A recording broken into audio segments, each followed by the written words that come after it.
निवडणूक आयोगाकडून शरद पवार यांच्या गटाला तुतारी चिन्ह बहाल करण्यात आलंय। निवडणूक आयोगाने राष्ट्रवादी हे नाव आणि घड्याळ हे पक्षचिन्ह अजित पवार यांच्या गटाला दिल्यावरती शरद पवार गटाने हालचाली सुरू केल्या।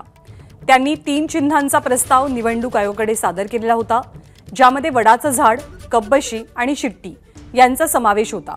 परंतु निवडणूक आयोगाने या 3ही चिन्हांच्या ऐवजी शरद पवार गटाला तुतारी हे चिन्ह बहाल केलंय।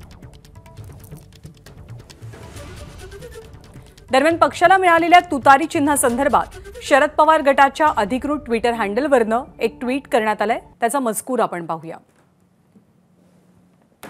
महाराष्ट्राच्या इतिहासात छत्रपती शिवरायांच्या शौर्यानं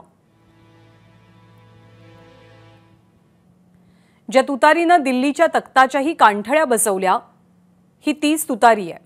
आज निवडणूक चिन्ह म्हणून ही तुतारी निश्चित होणं ही राष्ट्रवादी काँग्रेस पक्ष शरदचंद्र पवारांसाठी गौरवास्पद बाब आहे। महाराष्ट्राचा आराध्य दैवत छत्रपती शिवाजी महाराज, फुले शाहू आंबेडकरांच्या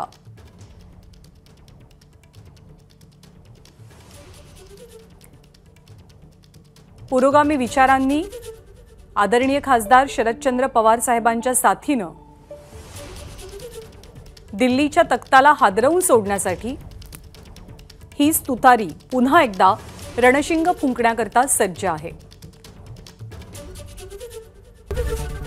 एबीपी माझा, उघडा डोळे बघा नीट।